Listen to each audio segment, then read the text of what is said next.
We are all happy to talk about our sleep scores, and we're all happy to talk about what we're eating and our macros. We're all happy to talk about the how many steps did I do today? And then I worked out with weights and did strength training. But if I told you about the passionate lovemaking that I had this weekend, which was probably, of all the things I did, equally as important and maybe even more important than the other three factors of longevity.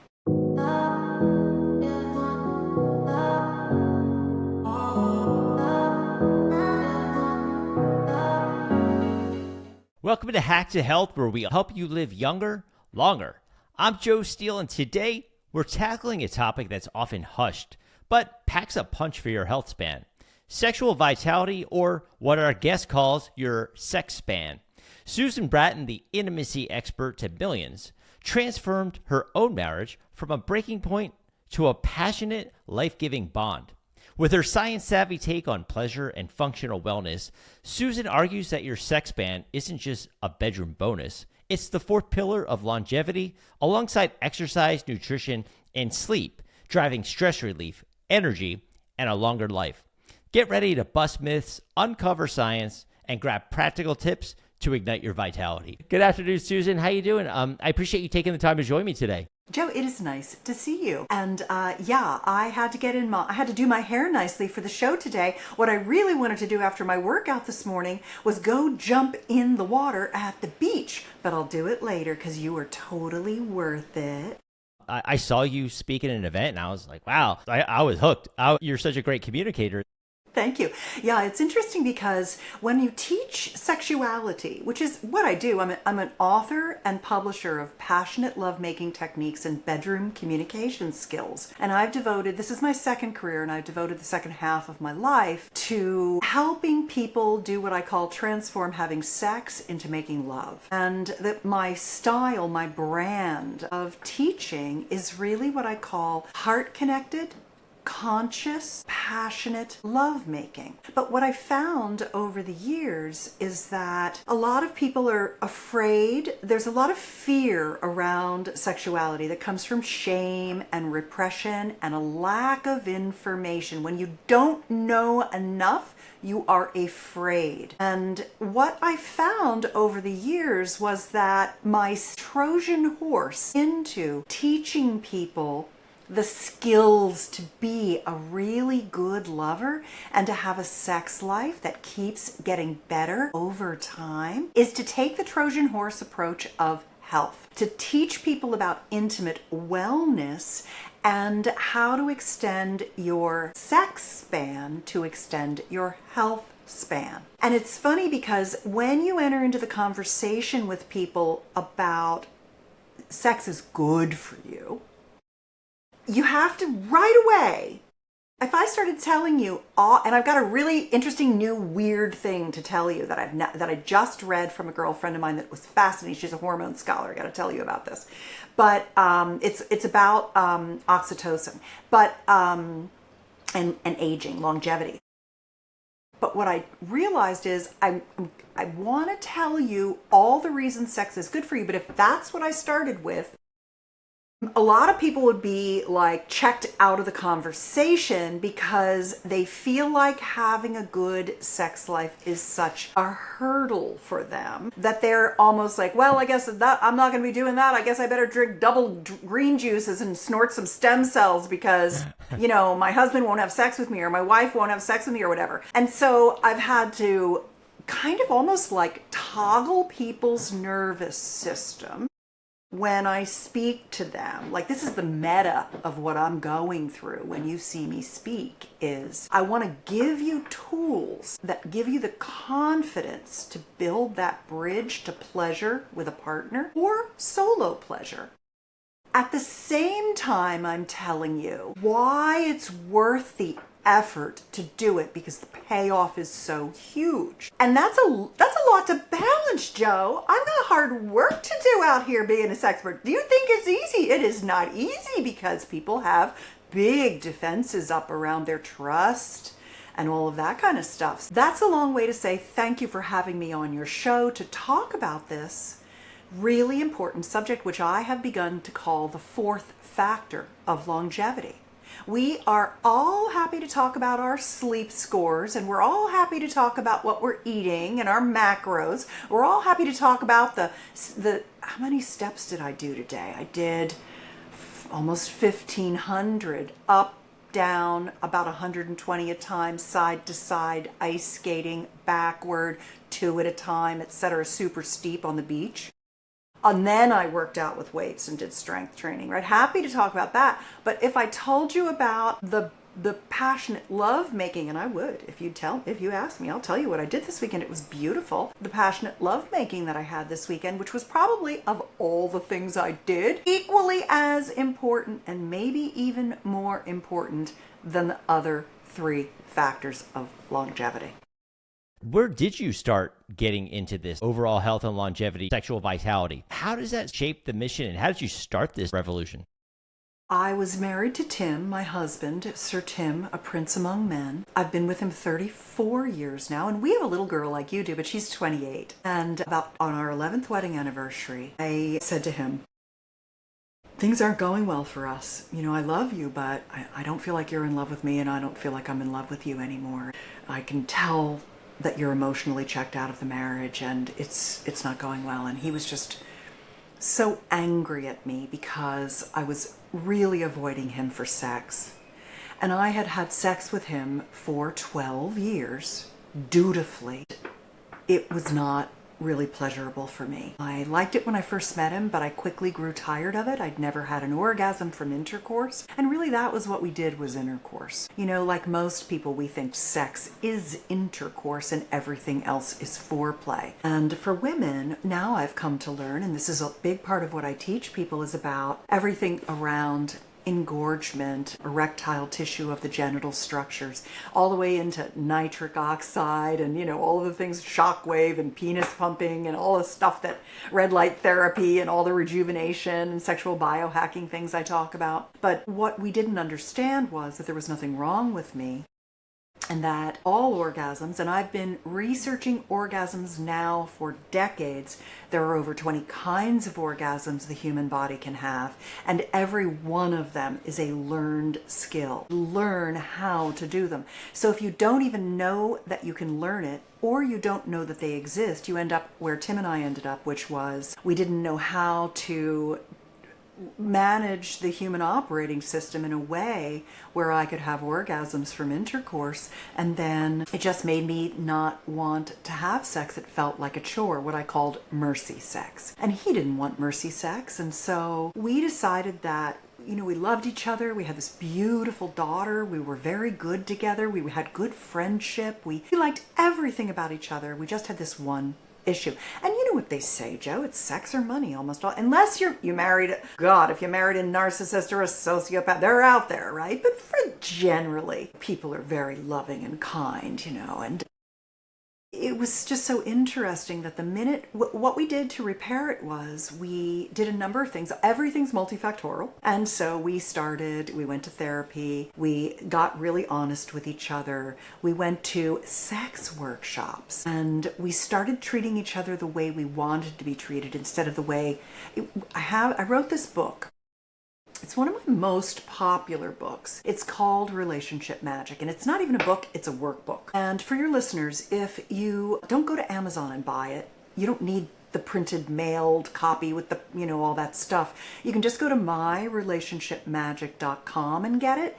It's a workbook, and I'll make sure I send you one, Joe. Just a PDF you download that you and your wife can do it. And you write down, you're still married, or you're married, right? Yeah, I thought so. Yeah, not kidding. Good. You go through it, and you list the things you want most out of your relationship with her, and she lists the things she wants most out of her relationship with you. And what it really gets down to are that we all have values. We have a values system, and my values are very different for what I want from my husband than what he wants from me. And he'd been treating me the way he wanted to be treated, and I'd been trying to treat him the way that I want, and that wasn't working. So those were the things that helped: being honest, radical honesty, understanding each other's relationship values, and getting up every day and just focusing on what does my husband want? He wants a passionate marriage. He likes to get regular meals. He wants me to be completely honest with him. He wants me to show him what he's capable of. One of the things he loves about me is that he's very growth oriented. And he loves it when I tell him, babe, you're here, but I see you here, and this is why. He loves that. It's not pushing to him. He wants to be actualized by me because he trusts my judgment of who he is and that I make good decisions. And he likes variety, and I am a variety magnet. Opportunities come my way. He's very much an introvert because I'm out there in the world, and he likes to ride my ride, but he likes to choose when he goes. He doesn't always want to do what I'm doing. And so what I wanted was to be taken care of, protected, to be safe. That's a very masculine thing that I want in my relationships. We matched on the honesty. I needed the variety. So it was just really interesting to see when we got clear what an impact that had on how delighted we were with each other. In our relationship, we created what worked for us. And that is really powerful. But it was learning the sex techniques and how easy it is. Once someone tells you what to do, once someone gives you the inputs to the operating system, you have the effect. It might take you 3 times, but you achieve the desired results. And I know as a nutrition expert, you can really relate to what I'm saying. You change the inputs, you get the results. So that's how I ended up being the intimacy expert to millions, because what I really do is I help primarily, I write techniques for male-female pair-bonded monogamous people. That's, even if they're serially monogamous, that's generally my thing, is how do I teach you how to be a really great lover and have super hot sex together? And why it's so good for you. When it comes to the science, sex ban, it makes you a longevity powerhouse. The 4th pillar. Why do you think mainstream medicine, wellness ignores this? We have a very deep cultural shame and significant repression and a lack of education around sexuality. It's extremely censored. Now, pornography is easier to access than sex education because you can go to a porn site and watch people having performative, masculinely oriented sex. And so that's what people think sex is. And that's why women feel so disenfranchised and tend to opt out of their sexuality. And that shortens their life and hurts their health. And it hurts their partner's health as well because they're not making love. Because the benefits of sex are the laundry list keeps, you know how Santa has a scroll of all the good little kids and he rolls it out and it could wrap around the world a couple times, right? That's the benefits of sex. It's this, I need a scroll that I just unfurl that rolls out for, infinity. Just a couple of the things that, and this is an interesting distinction too. And that is that intimacy is lovely, affection is wonderful, being held and holding is really, really important. But orgasms really they're the accelerator to longevity. And the reason that they are is that there is a cascade of good benefits that are created. And some of them are neurotransmitters, some of them are hormone cascades, some of them are a rebooting of the nervous system and the vagal tone that you get. Some of them are the vascular event of orgasmic contraction and expression, improve endothelial function and heart health. And here was the little tidbit that I alluded to earlier in the conversation. See, I drop a loop and I close it right up, Joe. One of my girlfriends, and she'd be great to have on your show. Her name is Dr. Devaki Lindsay Berkson. I met her first through a book she wrote called Sexy Brain, How Sex is Good for Your Brain. Because, of course, when you have orgasms, you're having them. Neuroscience, this is the work of Dr. Nan Wise and Dr. Barry Komisarek. They put people in fMRI machines and looked at where the brain lit up in having different orgasms. And your somatosensory cortex is what processes the pleasure, of all pleasure, touch sensation, genital sensation, engorgement, orgasm, etc. And it oxygenates the brain in different areas when you have different kinds of orgasms. So even getting the oxygenation, which brings in the healing and growth factors to your brain, is beneficial. But one of the things that Lindsay's working on a new book, it's funny because I texted her and I was like, I'd like to write a blurb for your new Oxytocin book. She's like, oh my God, I'd love that. Because I follow her. We both have longevity newsletters on Substack. Hers is called Agile Thinking and mine is called Longevity Wins. And I called it Longevity Wins because you can win a lot of the battles. You can't win the war yet. We don't have escape velocity. But we have a lot of battles we can win, and that's what I write about because I'm a big longevity enthusiast. I'm doing some very interesting things in longevity with myself right now, my N of 1. And what Lindsay wrote about in her newsletter was our vestibular system. Our vestibular system is basically the little things in our ears that keep our balance and let us know a bit about our proprioception, where we are in space, etc. And you know darn well that one of the reasons people end up going into assisted living and nursing homes and dying is they fall and they break shit. And what's interesting is that oxytocin, which is what is generated from skin to skin, intimate bonding as one of the things, is there are apparently tons of hormone receptors in the vestibular system of your ears. And there's testosterone, aldosterone, oxytocin, estrogen, and maybe, I can't remember if there's progesterone receptors in there. And what was so interesting about it is that when you're making love and you're generating oxytocin, you're helping fend off the loss of balance and that being not sure on your feet as you age. It helps with that. Yet one more thing that's like a win for having great sex till the day you die.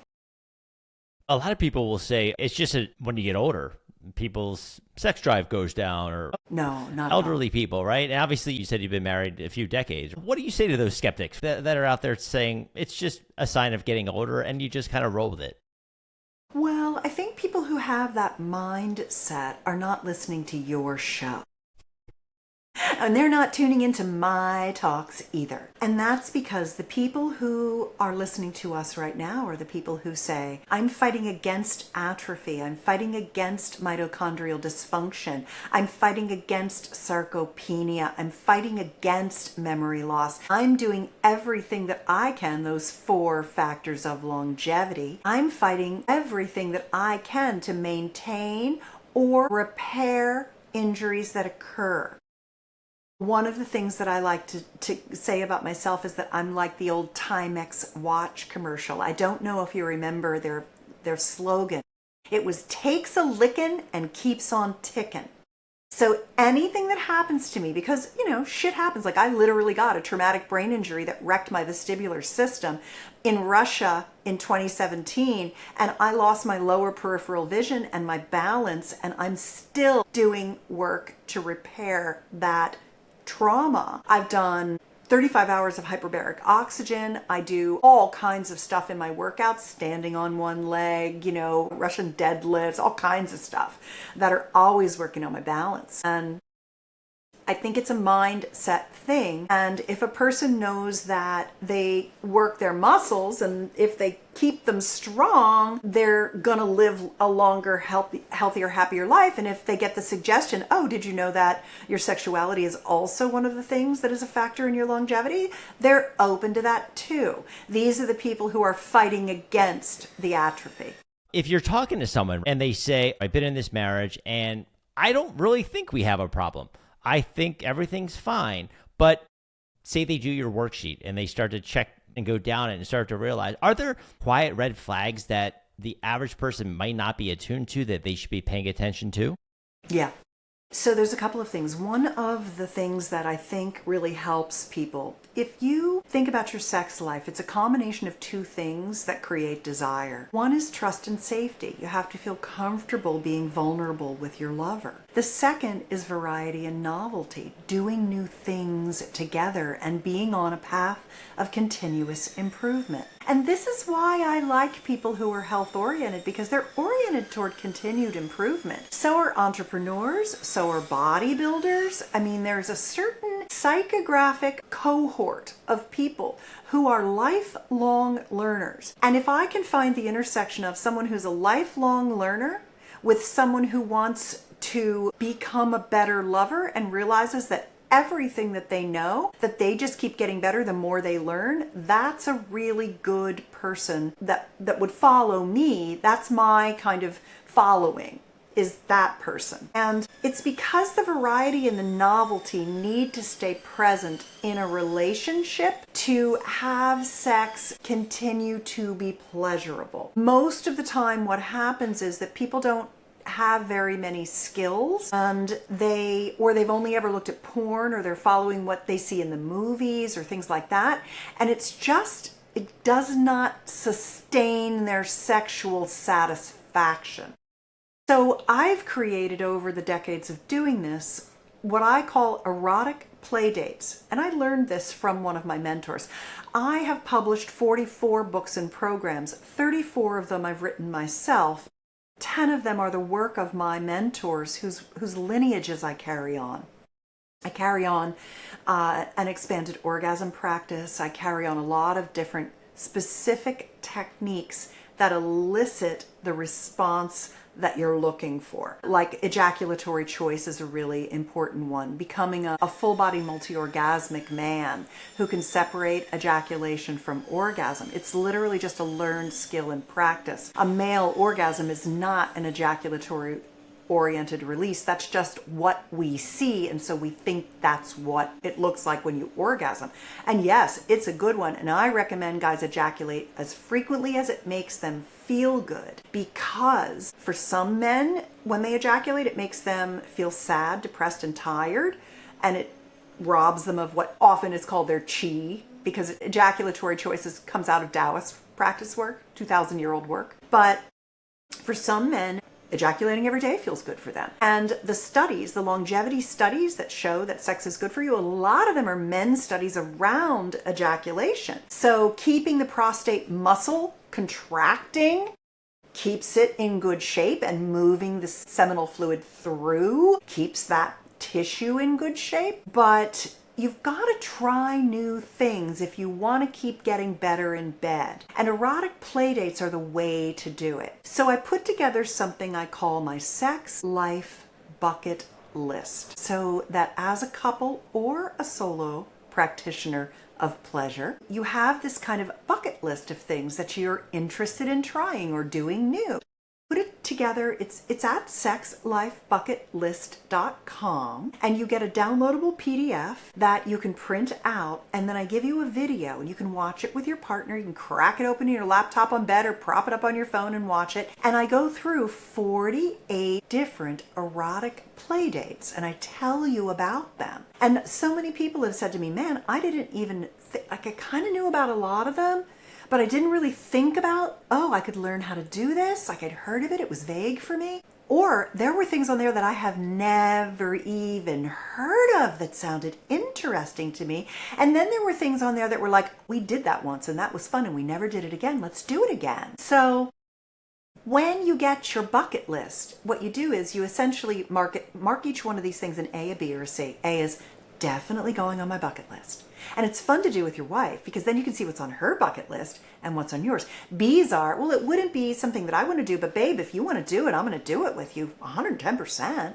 And C's are, it's not for me right now. I mean, I think it's a never say never. Don't say it's not for me. Just say it's not for me right now. Because as you gain skills together or solo, things that you used to look at and go, nah, now you're like, that sounds interesting.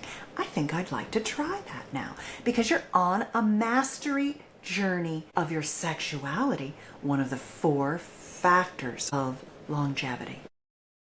No, that's would you say someone, they're listening and they're saying, I definitely feel like we need something, but then maybe they're overwhelmed. You know, what's the first move you'd suggest they try or start with? Well, that's why I did what I did. You know, that's a really insightful question, because there is no straight line to your sex life. Your sex life is a smorgasbord of possibility.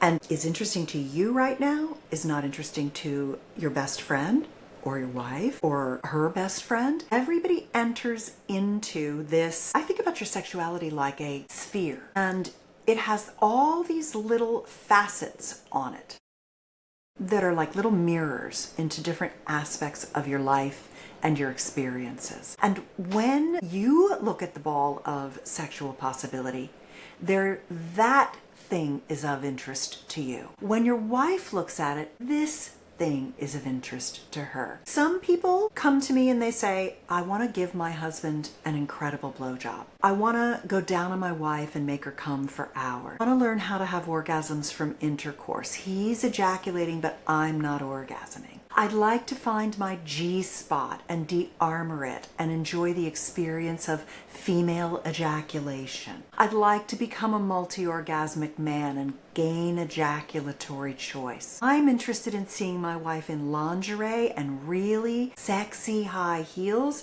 and doing a photo shoot of her, but I'm worried she'll feel objectified. How do I talk to her about that?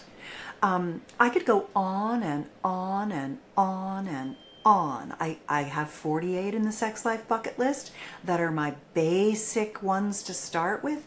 There's always more when it comes to sexuality. And so what I try to do is meet you where you are.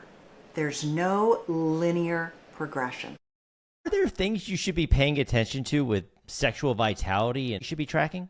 Yes. So it's funny, last night I was talking to my husband, and one of the things that I really like is to give and receive verbal appreciation. It's one of the tenets of my joy, and it's very easy for me to do it, and you get better at it with practice, and I really like to hear good things. And I said to my husband, what are you enjoying most about our sex life right now? What do you think is really setting it apart? And he said, well, one of the things I really appreciate about you is how strong you are in bed. Like, you can hold a one-arm plank while you're going down on me and holding my penis in your other hand for so long, and you don't get tired. Like, you're indefatigable. Your energy is just so much fun, and you like to try 5 sex positions, and it's just so much fun for me. When we had sex this weekend, we had a really, really nice date. We had 2 lovemaking dates this weekend,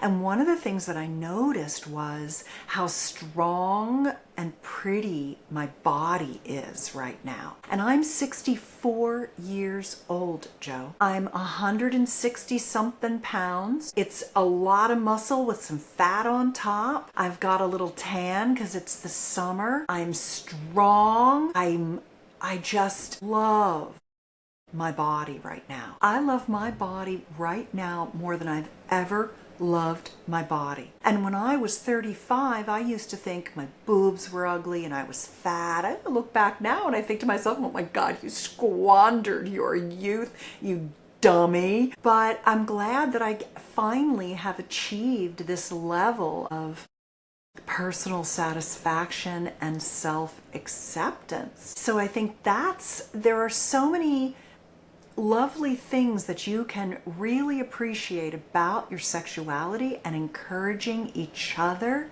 that are really beautiful aspects of your sex life that aren't even the orgasms or the turn on or the desire or what have you. It all fuels your confidence. It fuels your vitality. Your lust is your lust for life. If you're tamping down your sexuality, you're not like, let's go. Don't you guys feel good? I feel good. Let's do it. Let's go. Yeah. Like, that's what happens when you have hot sex. And how do you do that? You have to take care of your genital systems. And the biohacking and regenerative stack is very simple. For women, it's take vaginal estrogen as well as oral or topical estrogen, progesterone, testosterone. Put some testosterone on your clit, girl. It makes it meaty and sensitive and nice, and it keeps your orgasm strong. Use red light therapy, photobiomodulation intravaginally using the vagina device. I'm going to drop some links because people are always like, what's that thing? They can't find it. So it's at vaginadevice.com. You can find that. It does the red light, warmth, and vibration. It's not a sex toy. It's a vaginal rejuvenation device. If you've lost more than if you're just having vaginal atrophy, that's okay. But a lot of women also suffer from labial atrophy and clitoral atrophy. And so for that, I recommend Gainswave treatments. That's Gains, Gains wave. And they are an acoustic wave therapy. This works for penises and vulvas, that the wand is run over that genital tissue and it stimulates new tissue growth, which stimulates new vascularization. So your capillaries grow back into the new tissue that's stimulated. And then from there, the nerves follow the veins, follow the capillaries, because they're innervated now, that tissue, so you gain your sensation back, because sensation loss is really common as you age for both men and women. We have the same parts, the same amount of erectile tissue.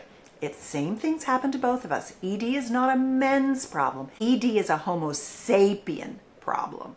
And we have long lives. We live a long time. Things start to degenerate. And so nitric oxide as a solid foundation is also very, very important. You can eat all of the leafy greens, all of the beetroot, all of the cabbage, the dill, you name it that you want. But our nitrogen is depleted in our soil from agribusiness. So it's harder and harder for us to get the nitric oxide to pump that blood down into the pelvic bowl to plump those sponges. When you're working with dry sponges, you're not going to get the sensation that you used to when you were young and supple and those sponges filled with blood. Because when the sponges are hard and dry and flat, they have limited surface area. When the sponges are filled with blood from having high nitric oxide supplementation, the sponges have more surface area, and when you're touched and pleasured, there's literally way more signals going to your biggest sex organ. I'm back to the somatic sensory complex, processing the signals of pleasure, letting you know you're having orgasms. So orgasms are both contractions as well as processing. So nitric oxide, red light therapy, penis pumps for men, vacuum erection devices, and I've got a book for you guys listening. It's pumpingguide.com. And I explain how to use which vacuum erection device to get, how it works, the pumping protocol, and why bringing blood back into your penis by using this negative vacuum pressure cylinder around your penis correctly increases the blood carrying capacity, reverses the venous leak that makes you start getting bendy, and it improves your erectile firmness and all of the vascularization of your penis, and it stimulates new tissue growth. If you're quite atrophied, you have a lot of ED, a pump might not get you there. You want to add your Gainswave. You can top up everything I've talked about with stem cells, exosomes, PRP, etc., as well as for accelerators for regenerative tissue growth. So your genitals shrink, and what you can do is these things to build the tissue back. It's like working out, but for your genitals. It's a slightly different function, but you can use it as a somewhat of an analogy. You touched a little bit on nutrition, right? Are there any foods that people should be incorporating into their diet that might help with sexual vitality? Every healthy food helps with your vitality, which helps with your sexual vitality. So yes, giant plates full of healthy vegetables are very good for you. Of course, you need your proteins, you need a little bit of your, vegetable starches and things like that. Of course, you need all of those kinds of things, but good nutrition fuels your body. But even today, with good nutrition, we cannot keep our nitric oxide stores as high as they were in our 20s. And very similar to the construct that the lens through which we look at hormone replacement, which is, I can replace my hormones to make it equal to a 64-year-old, but why wouldn't I replace my hormones to make it equal to a 20-year-old? I'll feel a lot better if I have 20-year-old amounts of hormones. I'll feel a lot better if I have 20-year-old amounts of nitric oxide than if I have 60-year-old amounts of nitric oxide. So topping it up. And the studies show that a citrulline-based supplement, I'll send you some of this, Joe. I have a supplement company. I only make 2 things, but I make them very specifically. This is a food-derived nitric oxide supplement called Flow Nitric Oxide Booster. And let me give you a link for your listeners, because I have a get a free bottle at getflowfree.com. I can send you a free bottle. We built that because I like to give them away rather than having people think I'm trying to sell them on something. I'm not. I just like to tell people about it because this is a food-derived supplement. I like food-derived supplementation when possible. And it comes from organic watermelon rind, makes the citrulline. And then it has organic spinach powder in it, which makes the nitrates that turn into nitrites that turn into nitric oxide in your body. So you're feeding yourself more of it. It also has pine bark, which often is called pycnogenol. Pycnogenol is a branded version of pine tannin, which helps with blood flow. It's very similar to cacao. They're in the same category for blood flow. I know you know this, Joe. But what's interesting for me is that my market, my customers, they're not rich people. And so I don't buy the branded fancy name of things. I buy the really high quality unbranded version of things. That's why I don't have an organic certification on my supplements. It's really expensive for a small company to do that. So what I do is I just focus on what makes people feel the difference and is really healthy. That's where I put my money. And so I put my money into the actual product and ingredient piece of it. And I'll say 2 more things about, remind me to get your address and I'll send you some. Oh, sure. Thank you. Antibacterial mouthwashes wreck the nitric oxide process in your system. So do proton pump inhibitors and acid blockers. So if your gut is so fucked up that you got to take antacids, fix your gut. Root of the problem. If you're using an antibacterial mouthwash, switch to a different kind of a mouthwash, because when you kill the bacteria, you're killing the good, it's bactericide, and you're killing the good bacteria that are in the crypts of your tongue that need to convert the nitrates to nitrites, and then your stomach acid converts the nitrites to nitric oxide. It's a 3-step system, and it could be a problem somewhere in, downstream, as well as not getting enough vegetables. So nitric oxide, it's what keeps your ankles from swelling, your rings from not, if your rings don't come off, that's swelling, that's called edema. That's the beginnings of congestive heart failure. When your body can't pump all the fluid all around, not only are you not getting a good erection or a lady boner, not just a man boner, you're having heart issues. And so nitric oxide is very important. What about when it comes to exercise, strength training? Are there exercises that might be more not good if you're trying to keep vitality going, high intensity or something like that, that might have a negative effect?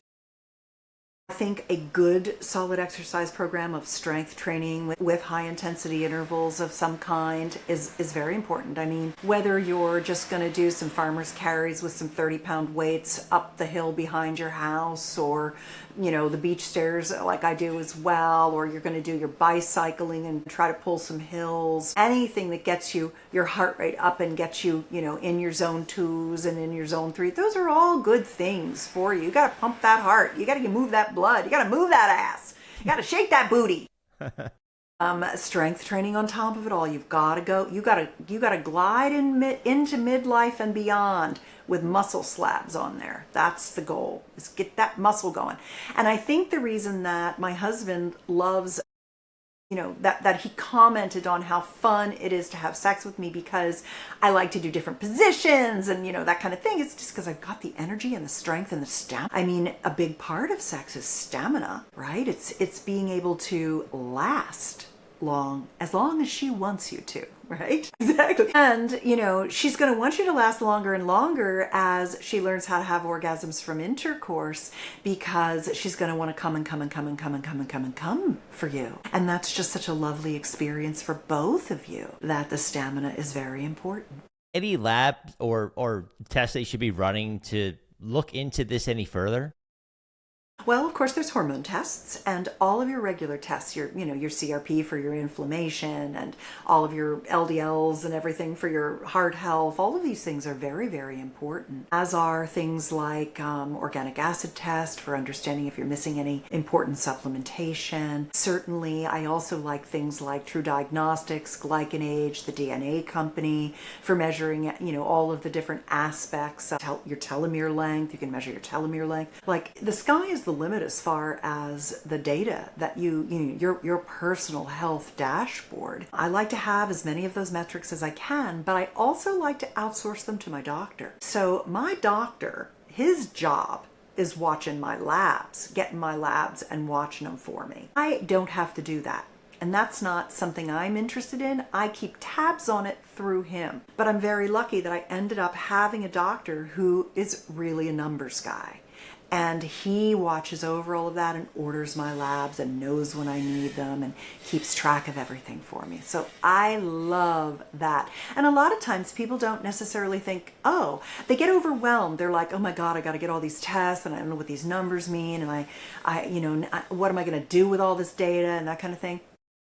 I'll tell you, you're better off, if you're that kind of person, find a doctor who's willing to track it all for you. Even if you build the spreadsheet for them or what have you, that's their job. It's okay to outsource that stuff to people. People be throwing in AI, of course, right? Yeah, the AI is pretty good, pretty helpful. It tells you a lot of things. One of the things I'm doing right now is a really weird thing. I still suffer from some downstream effects of having COVID very badly. I had the novel COVID virus. And then I subsequently got it 2 more times. I lost about half my hair. Most of our listeners are going to be listening, so they can't see me, but this is my own hair that I have grown back. So I'm very happy, because I had to wear a hairpiece for many years because I was so bald from COVID. I had a lot of vascular damage, heart damage, lung damage, kidney damage, bladder damage. My skin was leathered and like wrinkled like an old snake. It looked terrible. Now my skin is almost repaired. It's not perfect, but it looks so much better than it did. And I've been doing the Takes a Lick and Keeps on Ticking for quite a while. And what I'm currently doing is I suffer still from chronic inflammation and I suffer from fatigue. I crash a lot and I have to rest for days to get my energy back. So I lose a lot of days. And so one of the things that I'm working on right now is doing plasmapheresis, hyperbaric oxygen, and some IV blood light therapy in combination with some peptide therapy to see if I can revamp my mitochondrial function, rework it, get it back again, and get rid of the last kind of vestiges of this trauma from this virus I was particularly susceptible to. And I think I was particularly susceptible to it because I had an undiagnosed gluten allergy most of my life. And when I was 50 and I met my doctor, he said, I want you to give up eggs, dairy, wheat, gluten, and soy, and slowly add them back in, give them all up for 2 weeks, slowly add them back in and see if you notice anything. And in the minute I added the gluten back in, my joints inflamed, my back started hurting. I was having trouble even walking upstairs at 50. And I had this rash on my butt for decades and I never could get rid of it, and it was from gluten. I got rid of the gluten, I got my life back, I got my energy back, I reversed all the problems I had, and I got a new lease on life. But it had permanently destroyed part of my gut. It just, once you've hurt it so badly, it can make you susceptible to things. I think that virus, it just really got in my gut and went nutty. It got up in my brain. I had neuroinflammation, all kinds of things. And so, everybody reacts to things differently. I mean, I am so excited about the where we're going in personalized medicine. It's so helpful for us, and AI is going to be such a boon to us at trying to figure out all these labs and looking at our data and understanding it better and learning more. And so I'm really hopeful that this, I call it my plasmapheresis and peptide strategy. And by the way, I am I'm blogging that on my Longevity Wins Substack. So if you have listeners who are like, God, I'm a long haul COVID chronic fatigue person too, and I like what this woman's saying. I'd like to feel good enough to have 3 sex positions. How do I do it? Like, she's complaining and she's doing all this stuff. Yeah, I am. It's bullshit that I have to go lie down for 3 or 4 days every 10 days or so and I can't keep going. I have so much work I want to do, and the 60s are fantastic. Your wisdom, your brain, really, it just starts putting things together in ways that it never did before. And I just want to be here for all of it. I don't want to miss a day of my genius. It might sound conceited. I know a lot of things I said might sound conceited to some people, like she called herself a genius and she said she was really pretty. God, she's so whatever the words would be. That's shame. If we all felt so good about ourselves, we'd be lifting each other up more. What I try to do is I try to model loving myself and being appreciative of who I am and where I am at this time and moment, and how who I am can help others so that I can give my gifts. And that's what I love about longevity. The pursuit of longevity is that it allows me to give my gifts. And if I can give more people with your support, thank you, Joe, the opportunity to have more intimacy and connection and pleasure and oxytocin and orgasms and longevity, I'm here for it. What is the best place for people to connect with you? Yeah, I'd say the best place is Better Lover. I have a newsletter that I send out twice a week with passionate lovemaking techniques and bedroom communication skills. Each newsletter always has one thing I teach you in it, because I think it's very important to just stitch together all the little micro learnings. Rome wasn't built in a day, and you've lost so much to censorship in your own life that this is a way you can get it back. So betterlover.com. And if you have any questions for me, you can reply to my newsletter. I personally get those, even though my care team's been with me for over 15 years now. They answer all the, where's my logins kinds of stuff. But my free newsletter goes right back to my inbox. So if there's something that you have a question about, I've almost always done a video, an article, have a free ebook, or can point you in the right direction. And if not, I'd love to solve the problem for you, because that's what makes me good at what I do. So betterlover.com. I'll have that in the show notes. And thank you again for your time today, Susan.